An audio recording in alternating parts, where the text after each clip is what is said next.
प्राप्त करने के लिए तैयार है। मैं चाहता हूं कि आप आज प्राप्त करने के लिए तैयार रहें।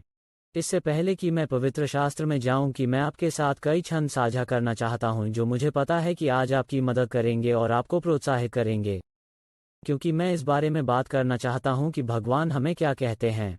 वो हमें चिल्ड्रन ऑफ फ्रीडम कहते हैं। मैं चाहता हूं कि आप अनुभव करें कि आपके जीवन में स्वतंत्रता क्या है, वास्तव में मुक्त होने के लिए, उन चीज़ों से जो आपको नियंत्रित करने की कोशिश कर रहे हैं, उन चीज़ों से जो आपको वापस पकड़ चुके हैं। उन चीज़ों से मुक्त रहें जो आपको डर और चिंता, तनाव और चिंता का कारण बनती हैं। कुछ साल पहले दक्षिण ओक्लाहोमा के एक छोटे से शहर से 9 वर्षीय लड़का, यह एक सच्ची कहानी है। उसने 9 साल की पुलिस को फ़ोन किया और उन्होंने उन्हें बताया कि उसने अभी गोली मार दी और अपने पिता को मार डाला।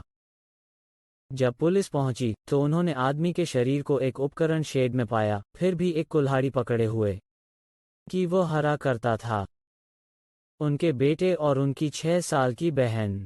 जब सवाल किया कि उसने अपने पिता को क्यों मार डाला, लड़का रोया, मैं डरने से थक गया था। मैं डरने से थक गया था। तुम्हें पता है, भले ही यह एक दुखद कहानी से शुरू होता है, यह वास्तव में एक मुक्ति कहानी है, क्योंकि इस तरह के पिता से क्या विपरीत है जो उसके बच्चे को हरा देगा। और उसके दोनों बच्चे, उस तरह के पिता और हमारे स्वर्गीय पिता के बीच क्या अंतर है। लेकिन मुझे आश्चर्य है कि क्या हम वास्तव में हमारे दिल खोल सकते हैं और वास्तव में भगवान को देखने के लिए हमारे दिमाग खोल सकते हैं, जैसा कि वो वास्तव में है, हमारे स्वर्गीय पिता के रूप में। यीशु ने जॉन अध्याय 16 कविता 27 में हमें उस पार करने की कोशिश की। जब उन्होंने यह कहा, कैसे भगवान आपके बारे में महसूस करते हैं। उन्होंने खुद पिता के लिए जॉन अध्याय 16 कविता 27 में पिता के लिए कहा, खुद पिता के लिए प्रवर्धित बाइबल में, आप पिता के लिए नम्रता से। यह सिर्फ इतना नहीं था कि यीशु हमें प्यार करता है। यीशु हमें यह जानना चाहता है कि पिता खुद पिता के लिए कैसा महसूस करते हैं। नम्रता से तुमसे प्यार करता है, लड़का। यदि आप इसे ले सकते हैं, आज आपका संदेश है, पिता खुद नम्रता से आपसे पिता से प्यार करता है, नम्रता से आपसे प्यार करता है। आप जानते हैं, मैं 30 से अधिक के लिए रहा हूं, मुझे लगता है कि 35 से अधिक।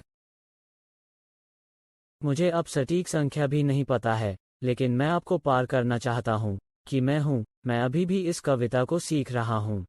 मैं अभी भी यह प्यार सीख रहा हूं। मैं अभी भी इसका अनुभव करने की कोशिश कर रहा हूं और पिता को खुद को प्यार करने के लिए आमंत्रित कर रहा हूं कि वो हमेशा मुझसे प्यार करने का इरादा रखता है, और मैं चाहता हूं कि आप इसे अपनी प्रार्थना करें।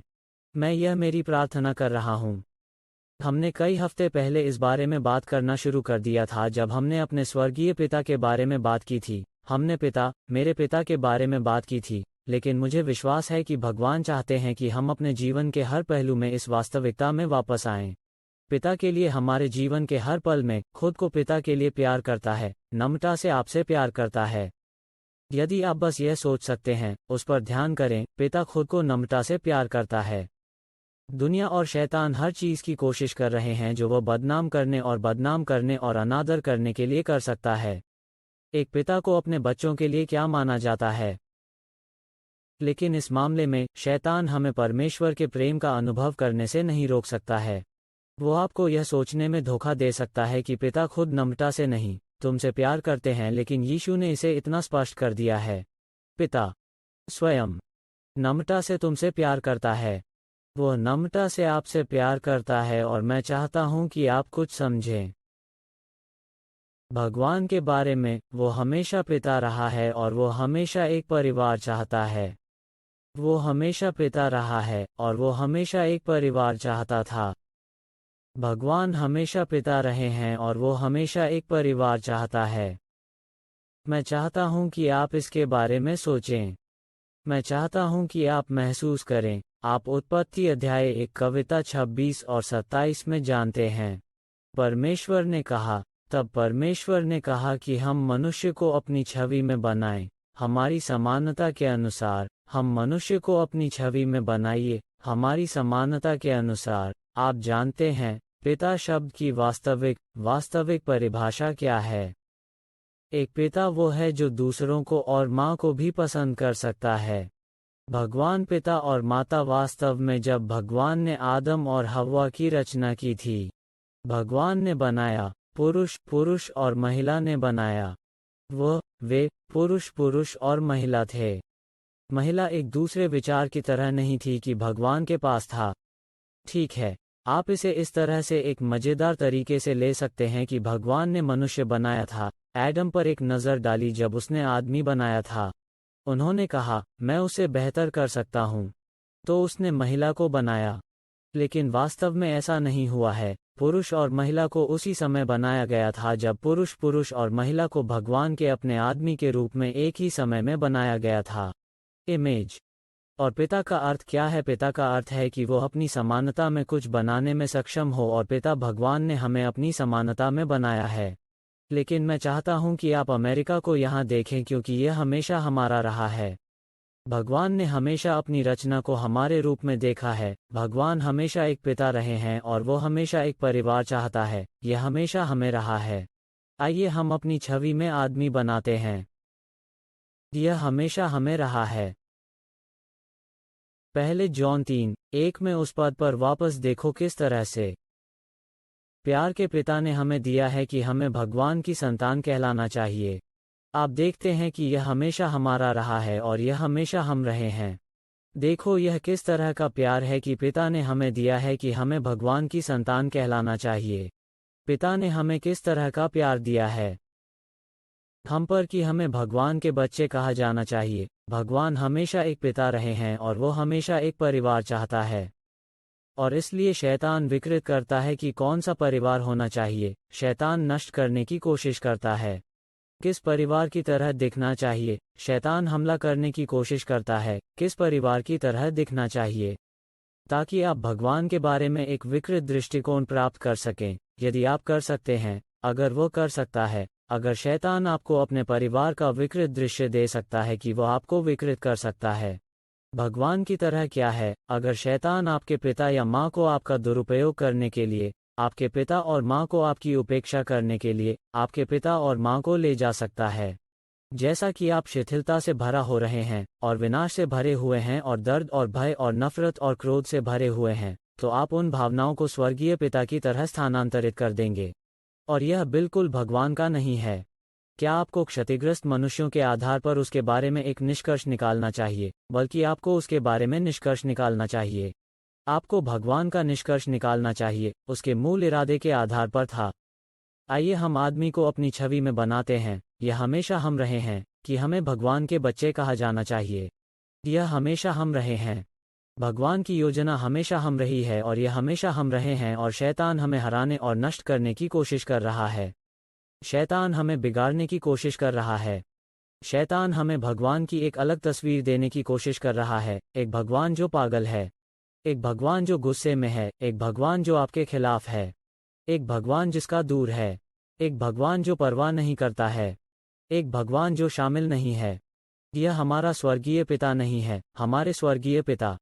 यदि आप सबसे बड़ा सांसारिक पिता पा सकते हैं कि इस दुनिया में कभी शामिल हो सकता है, तो आप उस महान पिता को लेते हैं कि यह दुनिया, पिता जो आप चाहते हैं, या शायद आपके पास पिता था, या पिता जो आप करेंगे एक दिन, या माँ बनना पसंद है जिसे आप एक दिन बनना पसंद करेंगे।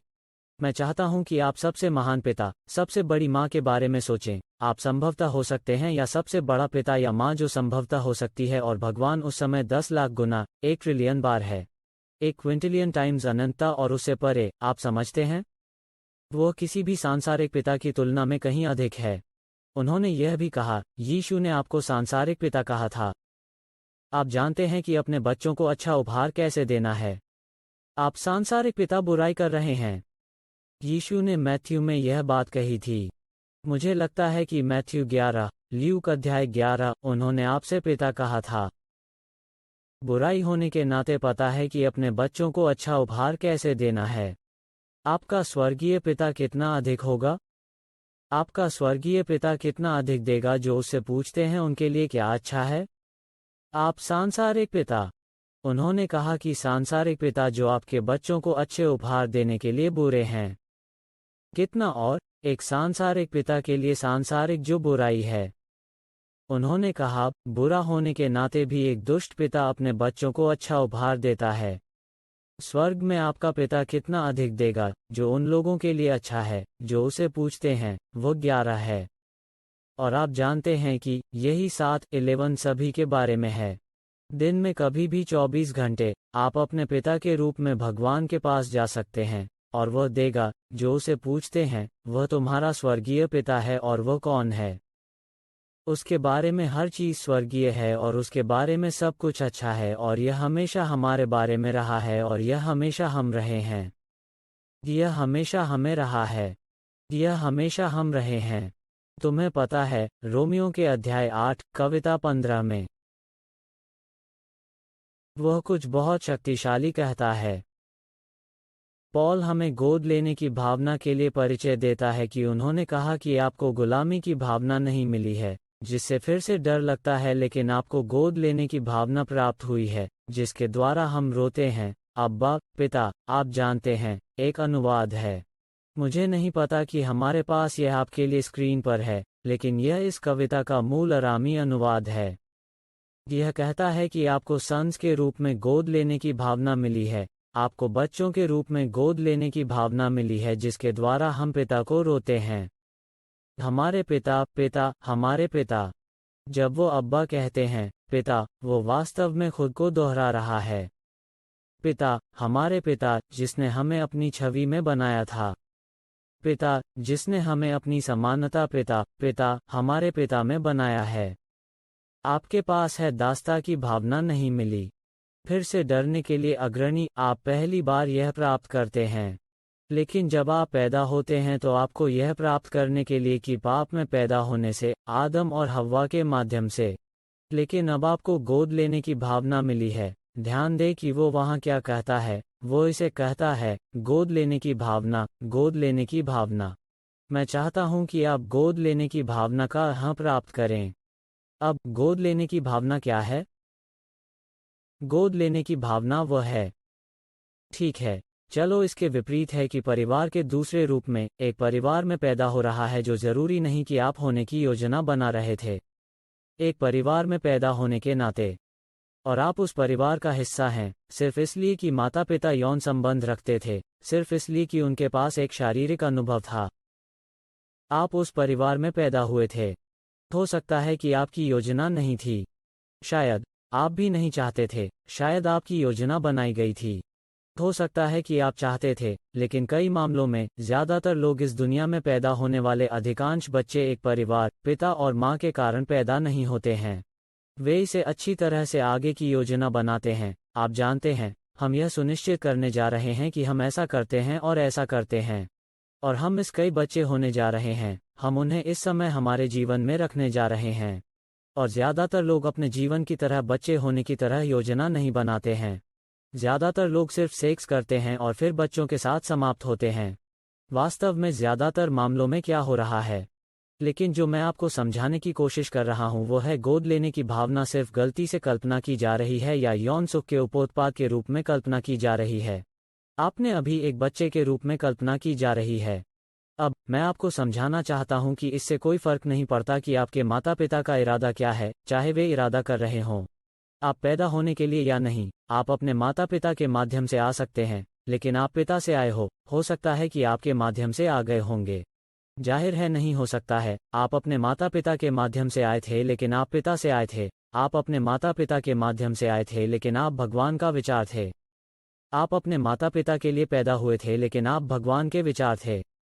न केवल आप थे, भगवान का विचार था। लेकिन उन्होंने कहा, लेकिन आपको गोद लेने की भावना मिली है और मैं चाहता हूं कि आप इसे प्राप्त करें क्योंकि गुलामी की भावना जो डर की ओर ले जाती है, गोद लेने की भावना के खिलाफ काम करने की कोशिश कर रहा है।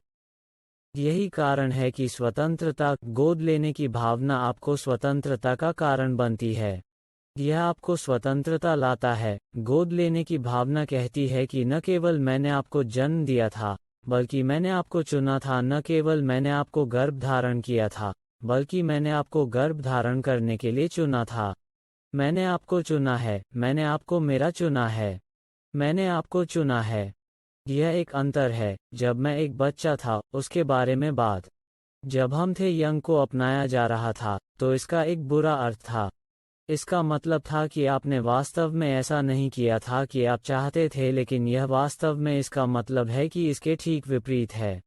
तथ्य यह है कि आपको अपनाया गया था, वास्तविक सच्चाई यह है कि आप चाहते थे कि आपको चुना गया था, कि आपको चुना गया था। हो सकता है कि आप उन माता पिता द्वारा नहीं चाहते थे जो आपके पास थे, लेकिन आप उन माता पिता द्वारा चाहते थे जिन्होंने आपको अपनाया था। आप देखते हैं कि गोद लेने की भावना स्वीकृति की भावना है। गोद लेने की भावना प्यार की भावना है। गोद लेने की भावना स्वतंत्रता की भावना है। गोद लेने की भावना पसंद की भावना है। भगवान तुम्हें चुना, पिता ने आपको अपना बच्चा बनाने का फैसला किया। उसने आपको चुना। अब आपने पसंद स्वीकार कर लिया है, आपने निमंत्रण स्वीकार कर लिया है। लेकिन मैं चाहता हूं कि आप गोद लेने की भावना को समझें कि भगवान ने आपको अपने परिवार का हिस्सा बनाने के लिए चुना है। उसने आपको अपने परिवार के एक हिस्से के रूप में बर्दाश्त नहीं किया, उसने आपको अपने परिवार का हिस्सा बनाने का फैसला किया।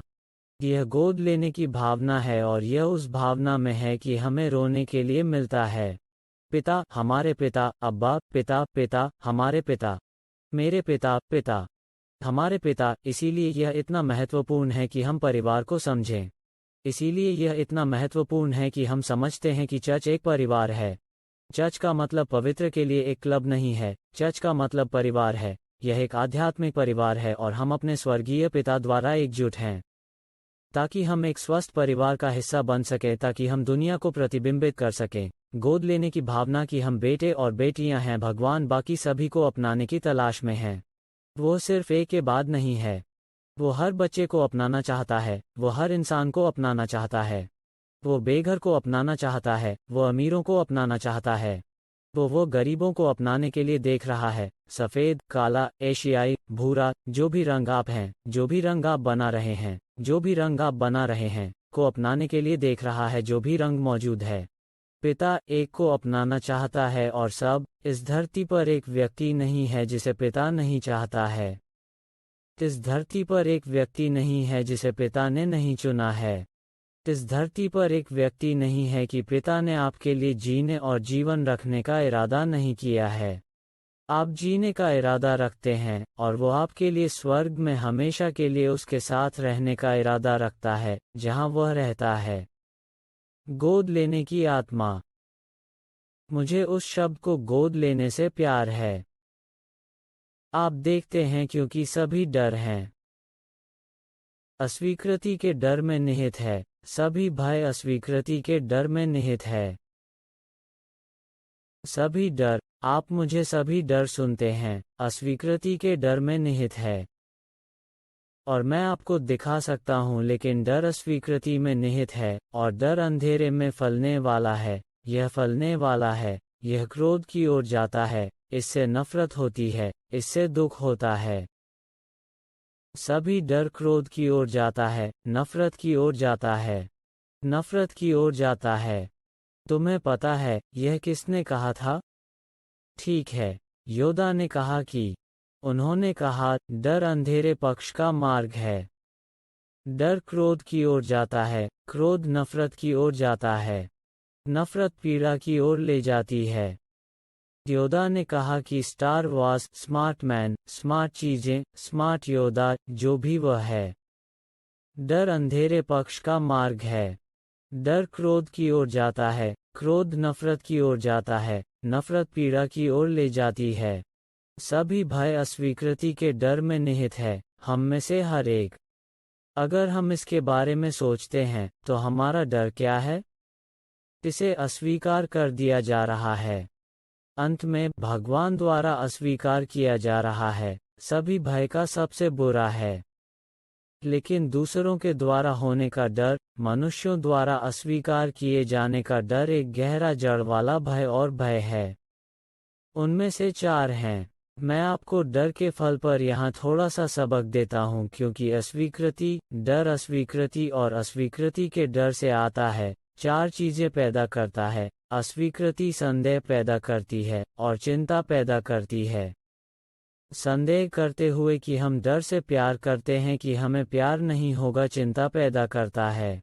यह अस्वीकृति, संदेह और भय का पहला फल है। संदेह जो प्यार करता था और डर है कि हमें प्यार नहीं होगा जो चिंता पैदा करता है। और फिर हमें क्रोध है। क्रोध अस्वीकृति का अगला फल है। जब भी, जो भी हम अस्वीकार महसूस करते हैं, हम व्याख्या कर सकते हैं, हम उन्हें चालू कर सकते हैं। अगर अस्वीकृति का अपना रास्ता है, आप उन लोगों पर गुस्सा हो जाते हैं जो आपको अस्वीकार करते हैं।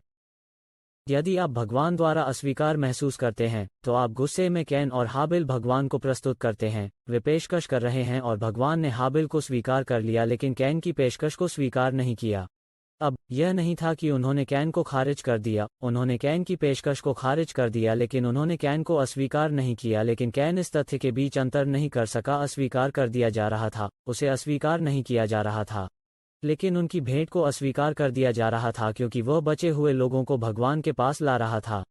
यदि आप उत्पत्ति अध्याय 4:8 में अध्ययन करते हैं, हाबिल पहला फल लाया, झुंड की पहली भेंट की पहली भेंट। पहला भगवान हाबिल के पास गया, पहले कैन को खुद का ख्याल रखने के बाद लाया, फिर वह जो भगवान के पास छोड़ दिया गया था उसे लाया। आप कह सकते हैं कि यही कारण था कि भगवान ने उसकी भेंट को अस्वीकार कर दिया था।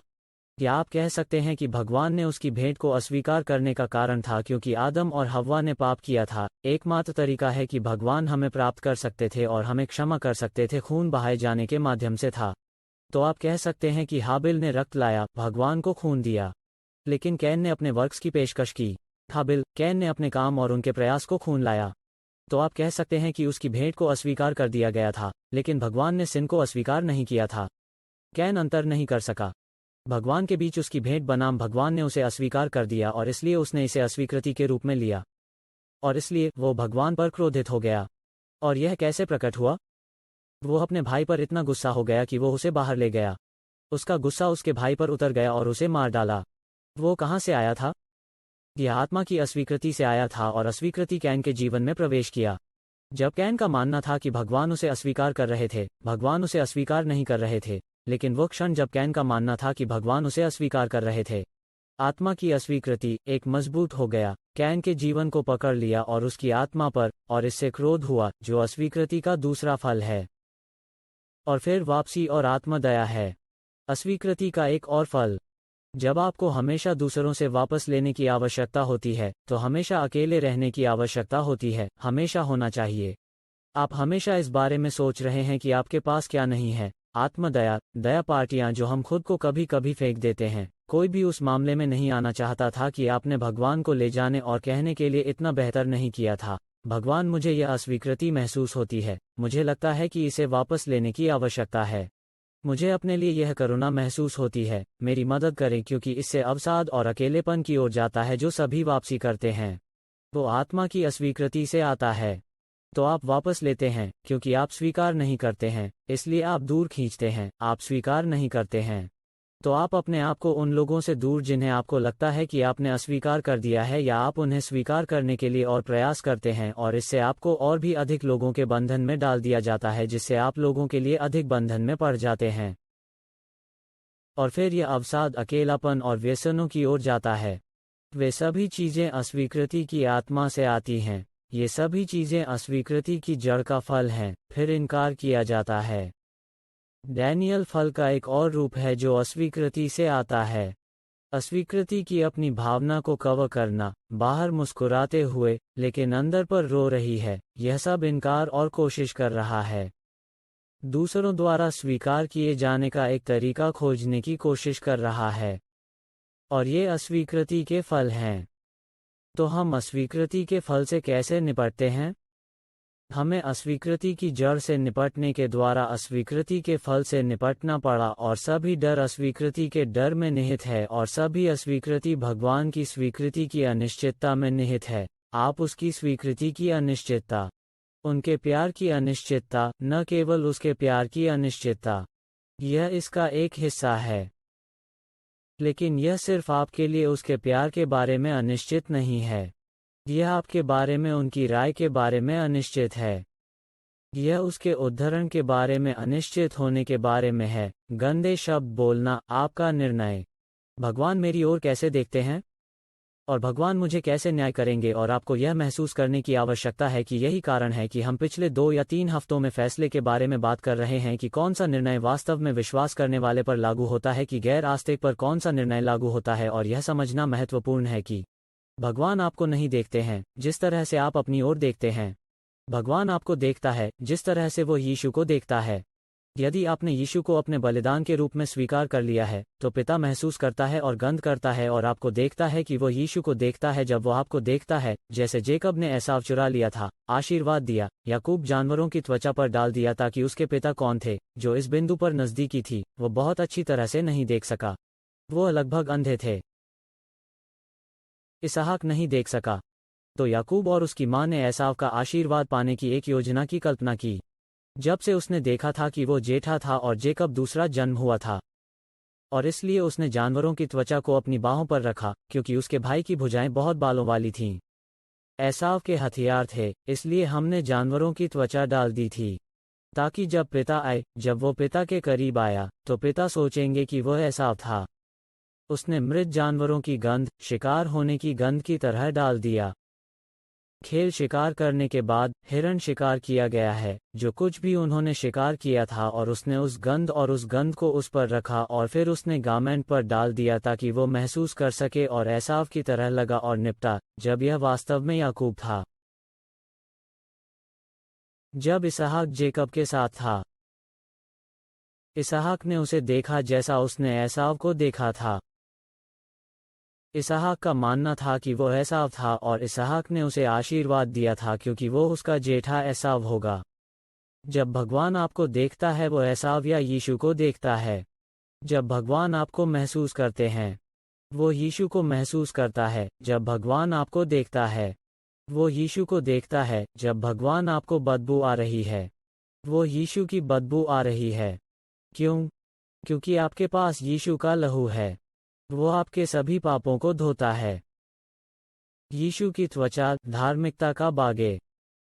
तो भगवान हमें स्वीकार करके अस्वीकृति की जड़ से निपटते हैं, हमें चाहते हैं, हमें प्यार करते हैं, हमें धोते हैं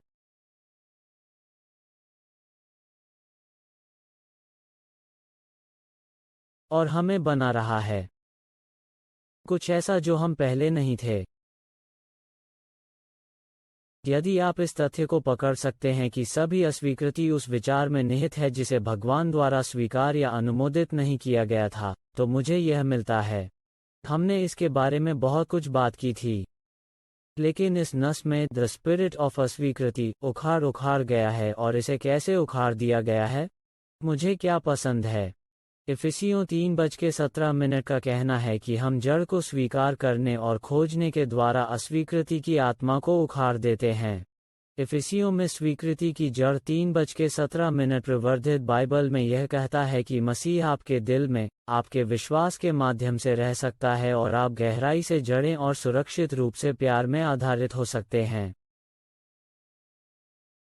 होने के बाद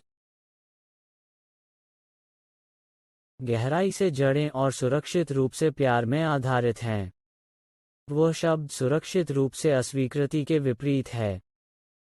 असुरक्षा, हमने बात की थी कि जड़ के बिना होना है। तो हमें असुरक्षा से पाप से क्या चंगा करता है? प्यार की जड़ है और प्यार में आधारित है कि आप समझने में सक्षम हो सकते हैं। श्लोक 18 कहता है, चौड़ाई और लंबाई और ऊंचाई और गहराई क्या है कि आपके पास शक्ति हो सकती है और संतों के साथ पकड़ने और समझने के लिए मजबूत हो सकती है। भगवान के समर्पित लोगों को उस प्रेम का अनुभव है। चौड़ाई और लंबाई और ऊंचाई क्या है और इसकी गहराई। ऐसा तब होता है जब आपके पास एक जड़ जो किसी भी प्रकार की अस्वीकृति को सहन कर शैतान आपको फेंकने की कोशिश करता है कि जीवन आप पर फेंकने की कोशिश करता है। अस्वीकृति के डर में निहित सभी आशंकाओं को याद रखें और सभी प्यार और स्वतंत्रता और खुशी की। भगवान चाहते हैं कि आप अनुभव करें गोद लेने की भावना से आता है। गोद लेने की भावना क्या है?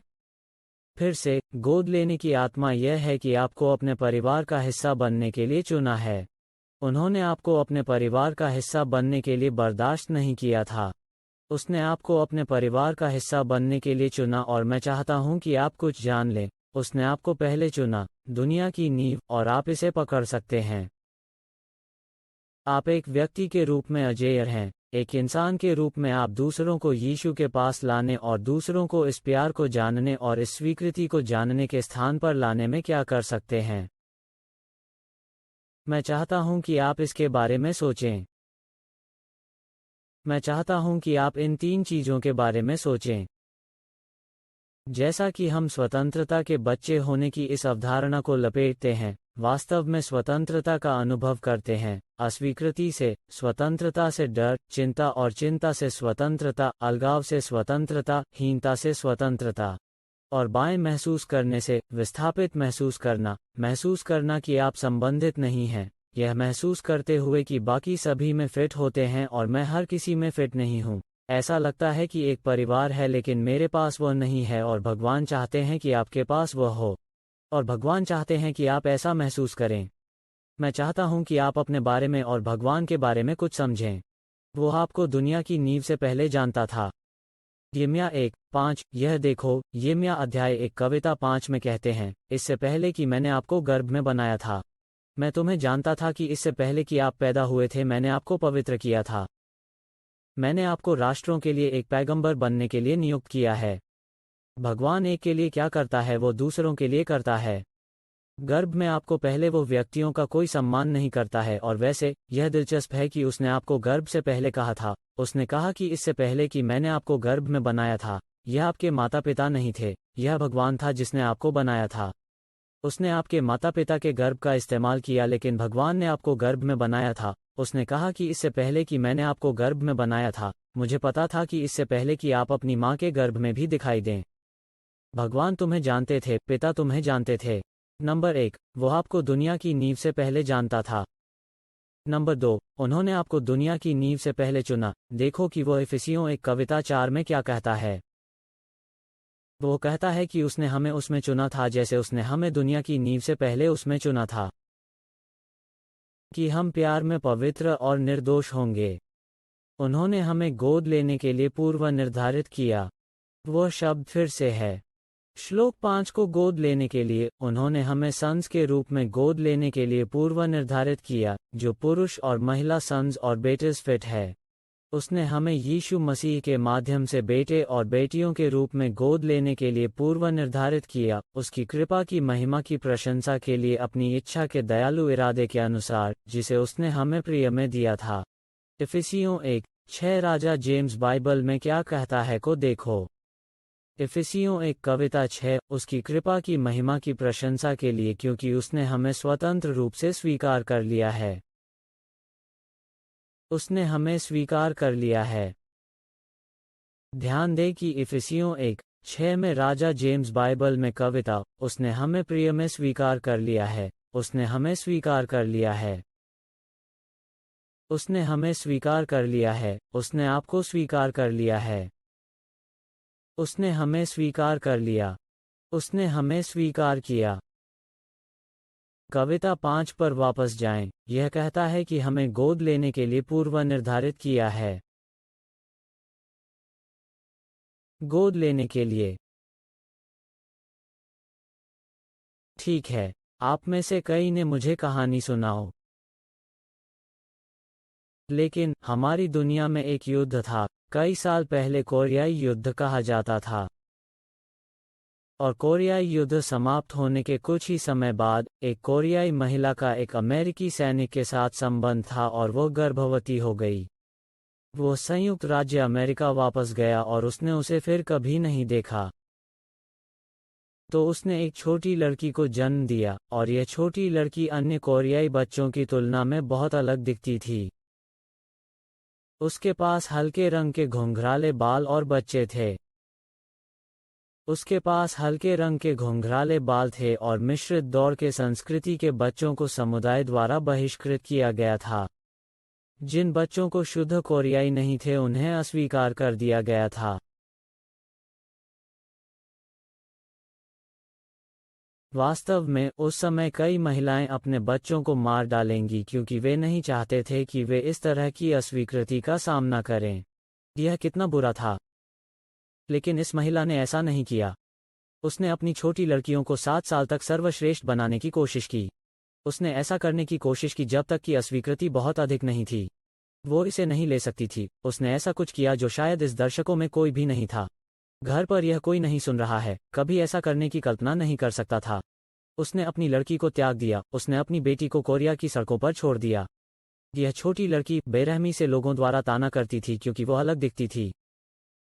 उन्होंने उसे कोरियाई भाषा तोकाई में सबसे उग्र शब्द कहा, जिसका अर्थ विदेशी शैतान था। इस छोटी लड़की के लिए लोगों ने उसे देखने के तरीके के आधार पर खुद के बारे में निष्कर्ष निकालने में लंबा समय नहीं लगा। और जिस तरह से लोगों ने उसके बारे में बात की थी और जिस तरह से लोगों ने उसका इलाज किया था, 2 साल तक वो अंत में सड़कों पर रहती थी। उसने अनाथालय के लिए अपना रास्ता बना दिया।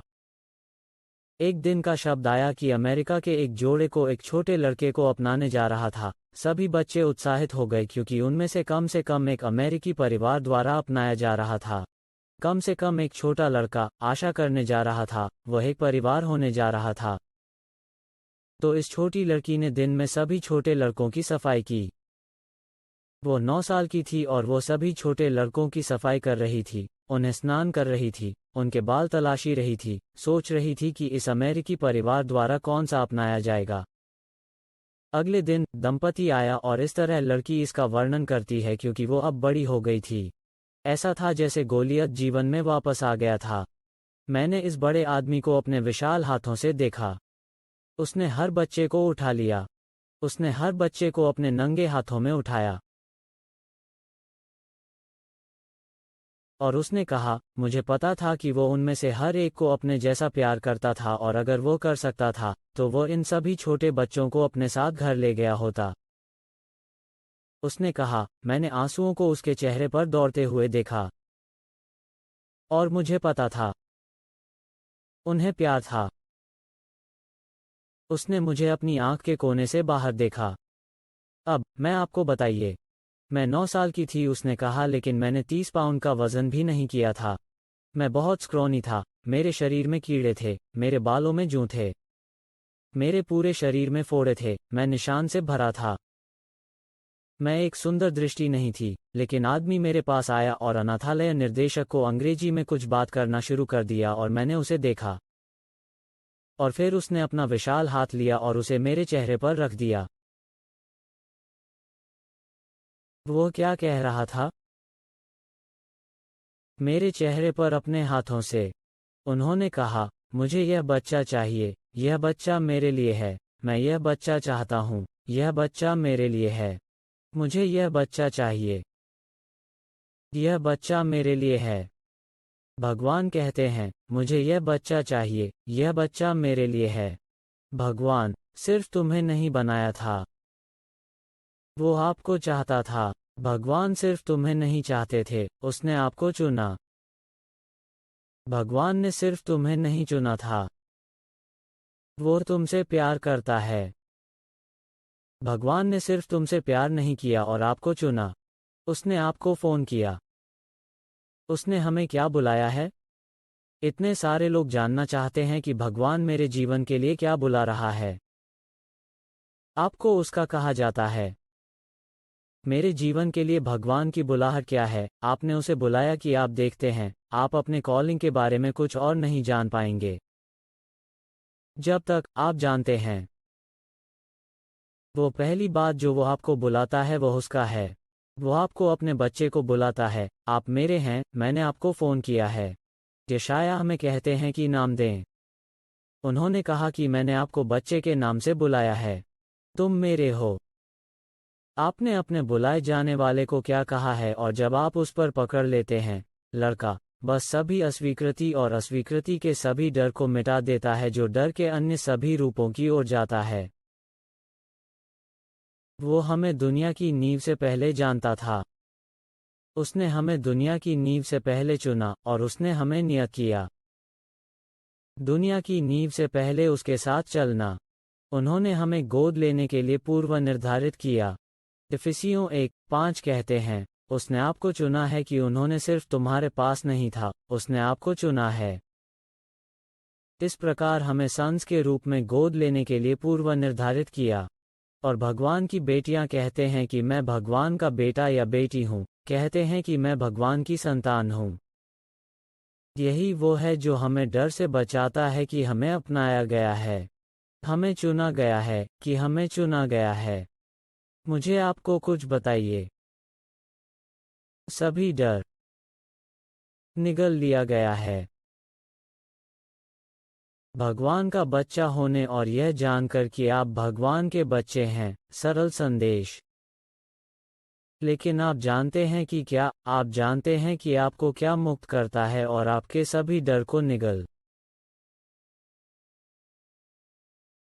प्रिय, परिपूर्ण प्यार में स्वीकार किया जा रहा है, बाहर निकलता है, निर्वासित होता है, सभी भय को बाहर निकालता है और सही प्यार है।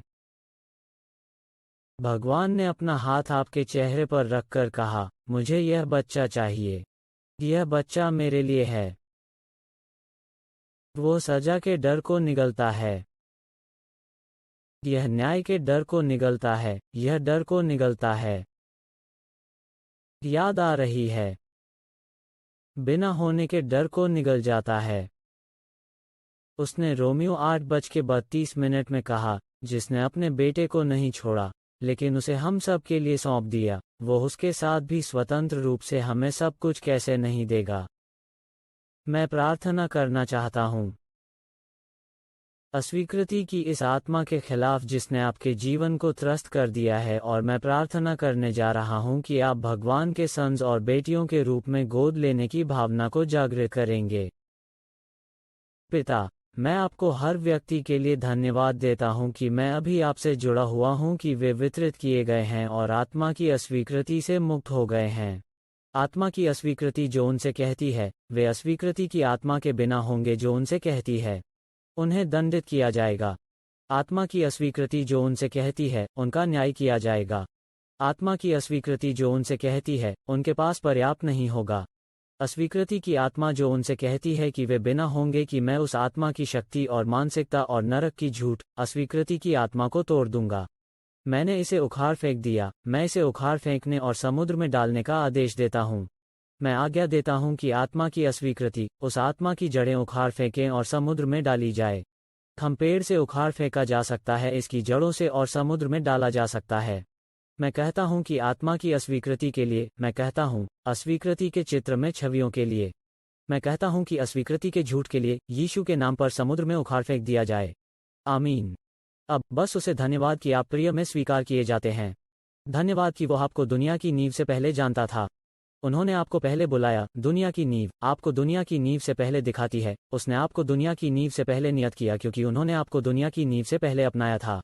यदि आप अभी देख रहे हैं और आपने कभी भी यीशु मसीह को अपने उद्धारकर्ता और भगवान के रूप में स्वीकार नहीं किया है, तो अपने कंप्यूटर को तब तक न छुएं जब तक आप प्रार्थना नहीं करते हैं। यह प्रार्थना नहीं करते तब तक अपने फ़ोन को स्पर्श न करें। बस इसे जोर से प्रार्थना करें। स्वर्गीय पिता, मैं यीशु मसीह को अपने जीवन में आमंत्रित करता हूँ, मेरे उद्धारकर्ता और भगवान के रूप में। मेरा मानना है कि मुझे विश्वास है कि यीशु मेरे पापों के लिए मर गया और मरे हुओं में से जी उठे। इस क्षण से आगे मैं भगवान का बच्चा हूँ। आमीन। यदि आपने प्रार्थना की है कि अब आप भगवान के परिवार का हिस्सा हैं और आपको कभी बाहर नहीं डाला जाएगा और आपको कभी भी अस्वीकार नहीं किया जाएगा और आप अपने जीवन में एक और दिन अकेले नहीं रहेंगे, अगर आपने उस प्रार्थना की तो मुझे बताइए।